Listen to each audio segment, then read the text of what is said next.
नमस्कार दोस्तों, इस वीडियो में नागार्जुन जी का साहित्यिक परिचय हम देखेंगे तथा उनसे बनने वाली वस्तुनिष्ठ प्रश्न है उसको रेखांकित करते हुए चलेंगे। नागार्जुन हिंदी के कबीर, भारतेंदु, प्रेमचंद और निराला की परंपरा के साहित्यकार हैं। वे कबीर के समान संत, भारतेंदु के समान राष्ट्रवादी, प्रेमचंद के समान मानवतावादी और निराला की तरह व्यक्तिगत जीवन के प्रति लापरवाह क्रांतिकारी साहित्यकार हैं। मैथिली और हिंदी साहित्य पर समान अधिकार रखने वाले वेदनाथ मिश्र, इनका दूसरा नाम वेदनाथ मिश्र है।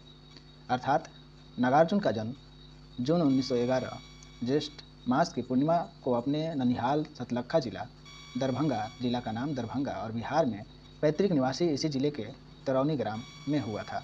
गांव का नाम तरौनी में नागार्जुन जी का जन्म हुआ। इनके पिता का नाम गोकुल मिश्र तथा माता का नाम श्रीमती उमा देवी था। नागार्जुन जी का बचपन ग्राम्य वातावरण में बीता।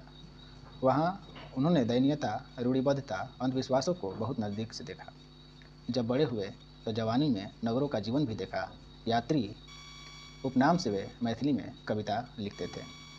उपनाम यात्री था जिसमें वह कविता लिखते थे मैथिली भाषा में। उन पर मार्क्सवादी विचारधारा का गहरा प्रभाव पड़ा। मार्क्सवादी सामाजिक चेतना से अनुप्रामाणिक इनकी कविताओं में मिथिला जनपद की हम अंश देख सकते हैं। उन पूंजीवादी व्यवस्था को ही मानव कल्याण में सबसे बड़ी बाधा नागार्जुन जी ने माना है। इन्हें राहुल सांकृत्यायन का लघु संस्करण समझना चाहिए। उनका प्रभाव इन पर हम देख सकते हैं उन्हीं के जैसा। यात्रा का वही शौक, अध्ययन का वही अभ्यास और बहुत सी भाषाओं में अपने को अभिव्यक्त करने की वही क्षमता। राहुल जी की तरह घुमक्कड़ी धर्म को स्वीकार करने के तौर पर उनकी मीर की एक शेर उन पर बहुत ही समान ही बैठती है। शेर कर दुनिया की गा फिर, जिंदगानी फिर कहाँ, जिंदगानी गर कुछ रही तो नौजवानी फिर कहाँ। इसका कुल सारांश यही है, समय रहते हुए दुनिया को समझा जाए, समय के बीतने पर कुछ नहीं हो सकता। वे जनवादी कवि हैं।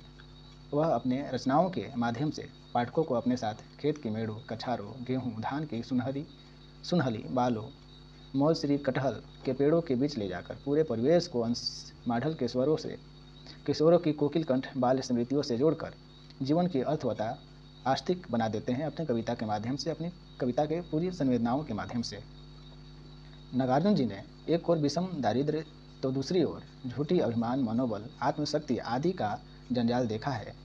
उनका मानना था भारतीय किसान और मजदूर झाड़ फूक, जादू टोना, देवी देवता, श्राद्ध, विवाह आदि के चक्कर में बुरी तरह फंस गया है। कर्ज के रुपयों से वह सत्यनारायण की पूजा, दान दक्षिणा, मानी हुई मन्नत को पूरा करता है, जिससे सामाजिक विषमता दिन पर दिन बढ़ती जा रही है। इन विचारों में उनका मार्क्सवादी विचार हम देख सकते हैं। अतः इनके जिम्मेदार व्यक्तियों में सरमायादारों, संस्थाओं और सरकारों पर वह जमकर अपनी कविता के माध्यम से प्रहार करते हैं। इसलिए वह अमन और शांति की कविता न लिखने की व्यवस्था भी प्रकट करते हैं। वे लिखते हैं, कैसे लिखूं शांति की कविता, अमन चैन को कैसे कड़ियों में बांधूं, मैं दरिद्र हूँ, पुस्त पुस्त की यह दरिद्रता कटहल के छिलके जैसी खुरदरी जीभ से मेरा लहू चाटती आई। मैं ना अकेला, मुझ जैसा तो लाख लाख है, कोटि कोटि, अर्थात मेरे जैसा तो बहुत है, मैं शांति और की कविता कैसे लिखूं।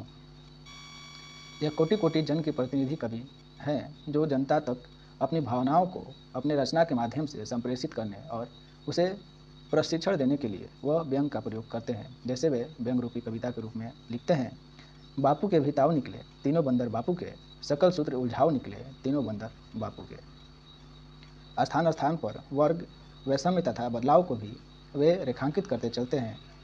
ऐसी कविताओं में कुछ स्मृतिचित प्रवासजन स्मृतियाँ, जनपद की पाठशालाओं की दुर्दशा, पेड़ पौधे, मौसम आदि के चित्रण में उनकी तन्मयता देखते ही बनती है। उनकी कविता है सिंधु तिलकित भाल में अपनी पत्नी को माध्यम बनाकर अपने स्मृति को, अपने प्रवासजन को वह रेखांकित करते हैं इस कविता के माध्यम से।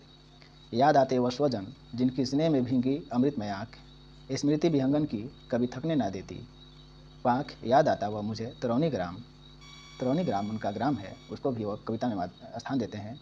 याद आती लिचिया वे आम। जनपद के हृदय की धड़कन, चाहे गांव के पाठशाले का चित्र हो, चाहे अकाल का, जहाँ कहीं भी मिलती है वहाँ कविता संवेदना के स्तर पर उनकी पहुँच ही जाती है। जैसे वे लिखते हैं, कई दिनों तक चूल्हा रोया, चक्की रही उदास, कई दिनों तक काली कुतिया सोई उनके पास। हिंदी के गद्य साहित्य में भी उनका योगदान अति महत्वपूर्ण है। नागार्जुन की बहुत बड़ी विशेषता उनके भीतर जो निरंतर जलने वाली आग है, अर्थात बदलाव है।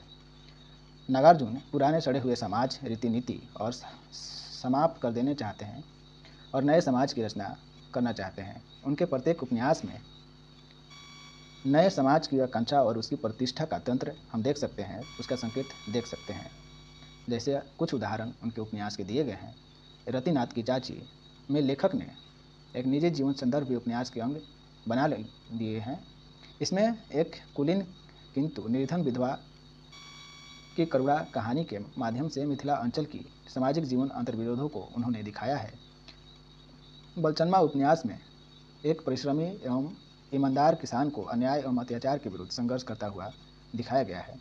नई पद उपन्यास में असंगत विवाह की समस्या को केंद्र में रखकर जर्जर सामाजिक मान्यताओं को विरोध किया गया है। उग्रतारा उगनी एक पात्रा है को कामेश्वर जैसे पात्र पुरुष का सहारा मिलता है, जिसका दिल बहुत बड़ा है, यानी वह संवेदनशील है, जो पराया गत देने वाली अपनी प्रेमिका को बिना किसी हिचकिचाहट के स्वीकार कर लेता है। इस प्रकार नागार्जुन अपनी कथा रचना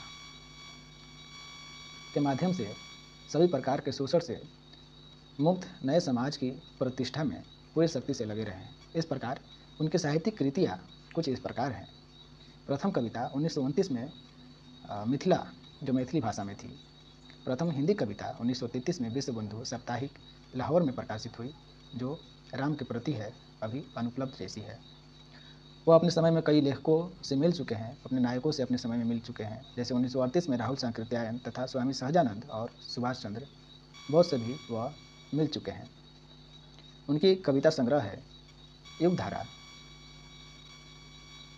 युगधारा, सतरंगे पंखों वाली, प्यासी पथराई आंखें, तालाब की मछलियाँ, तुमने कहा था, भस्मांकुर, खून और शोले, चनाचोर गरम, भूल जाओ पुराने सपने, अपने खेत में, हजारों हजारों बाहों वाली।